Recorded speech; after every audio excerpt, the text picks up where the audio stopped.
Hey everyone, and welcome to this week's video. It's Peggy here, and this week I have a very large maple platter blank. It's about 16 inches wide and 2.5 inches tall, and using a woodworm screw to attach it to the 4-jaw chuck, and I'm going to start turning it.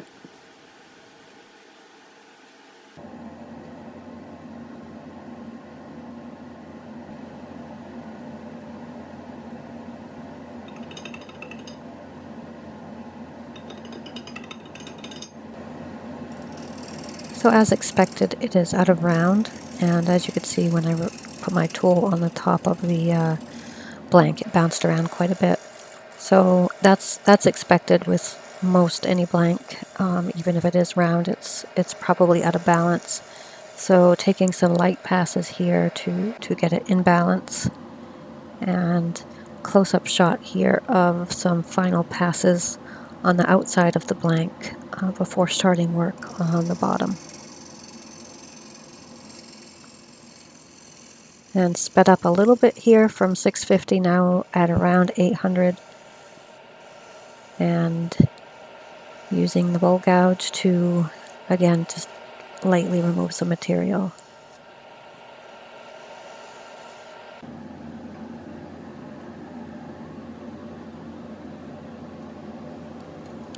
Starting work on the bottom of the platter, and just as with the outside, with the side, really taking some passes here just to get it in balance better. So as you'll see throughout this video, I primarily use this tool that I'm using now, which is a Carter & Sons bowl gouge with a swept-back grind. And if you're interested in purchasing one, I do have a link in the video description. Not affiliated with Carter & Sons at all, just really like their products. And it's probably one of the best gouges I've had. And I've had a few. So marking the foot there with the blue marker, actually I think it was a crayon. Hadn't turned a platter this large, I don't think, ever.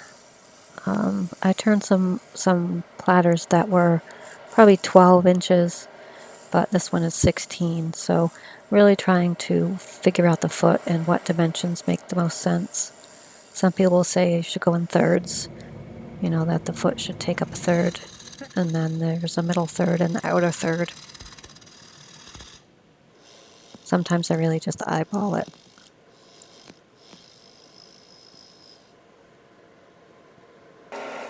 So as you can see, taking some step cuts here to gradually remove some material to make the OG shape.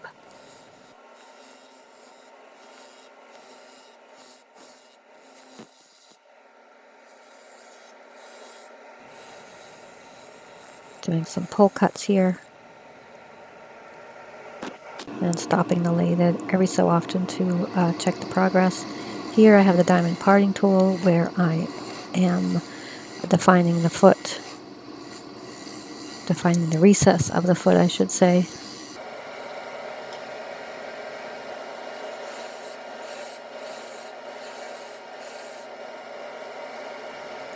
And back with the bowl gouge to clean up the foot as much as possible with the tailstock up there.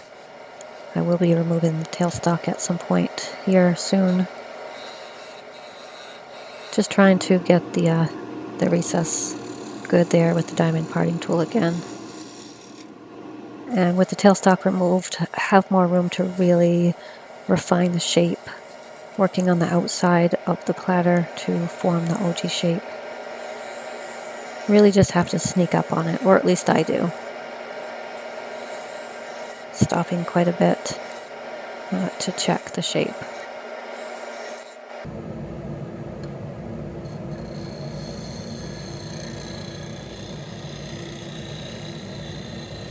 Taking some very light passes here because the OG shape is formed. Just trying to remove a little bit of material so there's not as much sanding to do. And speaking of sanding, sped up clip of sanding from 80 to 400 grit. Actually, I'm only showing the 80 grit here, but I do sand up to 400. And using a bit of denatured alcohol to clean the surface of any dust.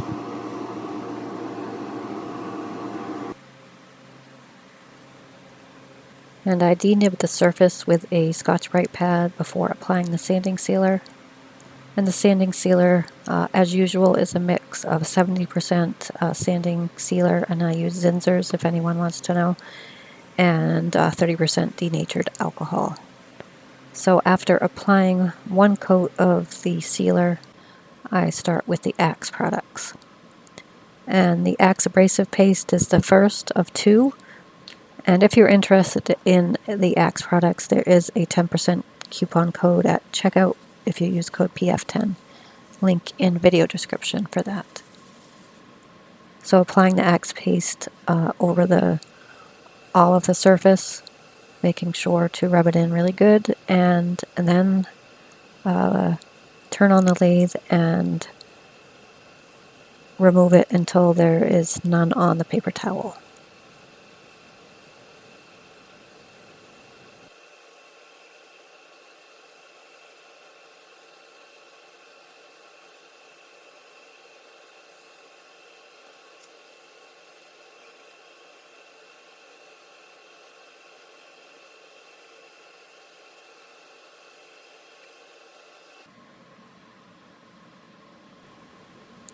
Next we have the Axe polishing paste.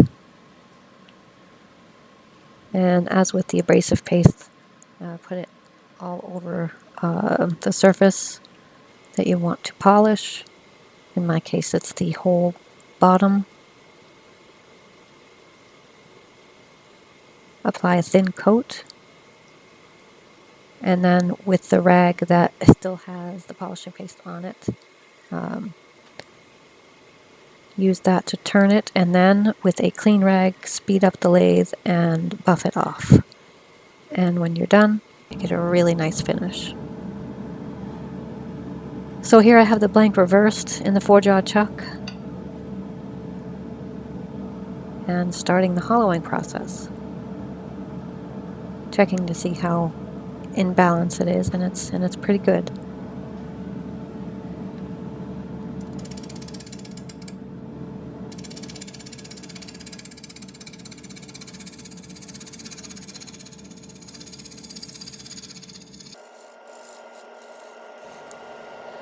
Just want to take a minute and say thank you. Thank you to everyone who's watching. If you've made it this far in the video and you haven't subscribed, please hit the subscribe button. It is in the bottom right hand corner of your screen. And for everyone watching, subscribed or not, please consider hitting the thumbs up button. That lets YouTube know that you like the content, and it allows YouTube to get it in front of more people who may also enjoy these videos. So thank you so much. I do appreciate it.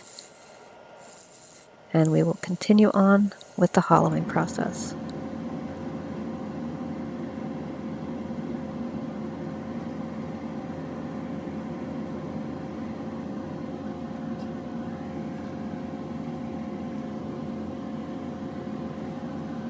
So after defining the size of the rim there with the blue crayon, just defining the shape of the rim, instead of having a very flat, boring rim, I try to have a little bit of definition, if you will, in the rim, where the outer edges of the rim are sloping down and the inner part of the rim is sloping down into the bowl. Sort of like a handle area. If you have both hands on the side of the bowl, it will feel natural, not just flat wood.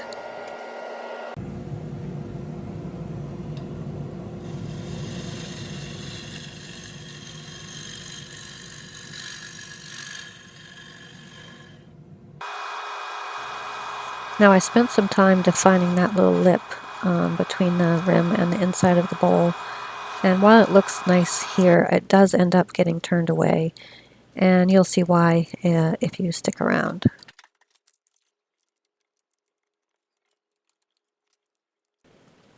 So placing tape in the middle so I don't get paint on the inside, going to start the process of painting the rim.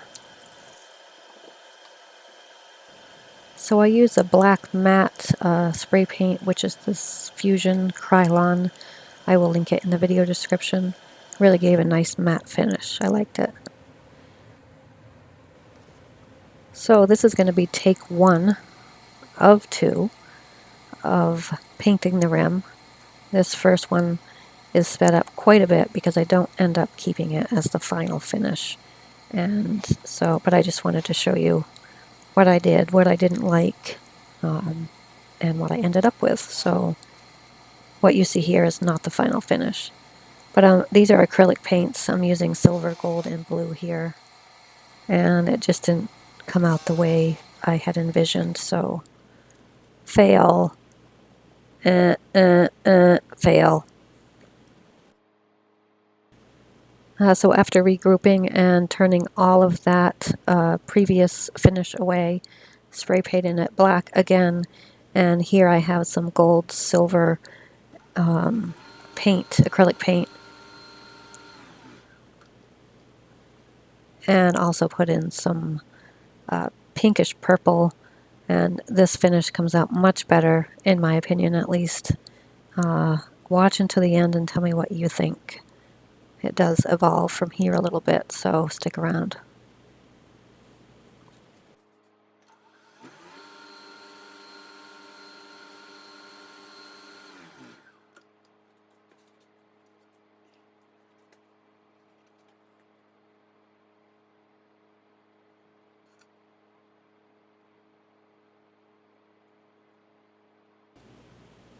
The first try or take 1 of this was really just too much for me. It was really blotchy, and I just think I put too much paint on. This is a little bit more subdued and natural. I really liked how the gold had very fine lines, and you'll see some close-ups at the end of just how fine it was. Using some lacquer here, end up using 6 coats of this.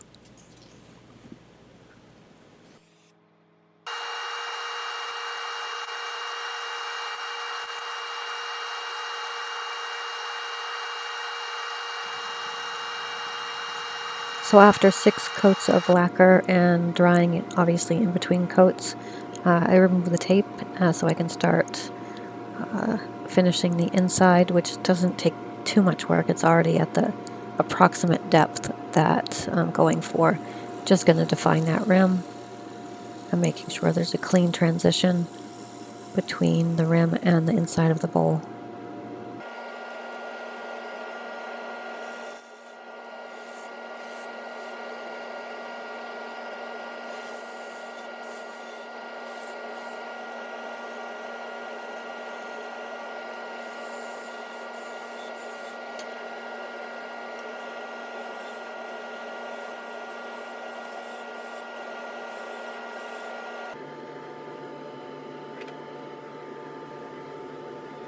Some denatured alcohol to clean the bare maple before applying the sanding sealer, which you see here. And just as on the outside of the platter, after applying the sanding sealer, 1 coat of that, and then the Axe abrasive paste and polishing paste.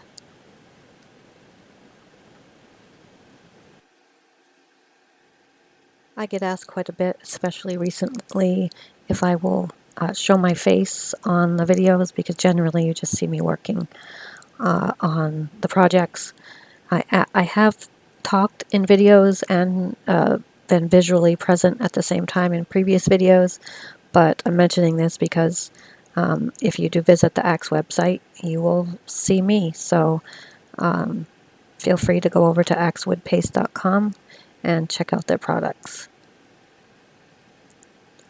I am in no way related to Axe other than using their products, and they have sent me free products just as a disclaimer, but I really do believe in them and use them, as you know, on 98% of my projects.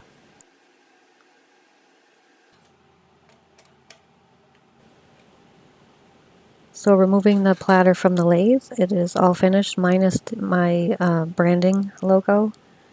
Trying to get the camera some close-ups so you can see the ultimate shape of it. I ended up being about 15.5 inches wide and total 2 inches tall, or just shy of 2 inches tall. So that's what I'm talking about with the gold. It really splattered out into a nice pattern. And here is the branding iron, and I will put a link to this in the video description as well. So thank you so much for watching. There are some photos here at the end. And remember to subscribe, like, share, and until next week, peace out.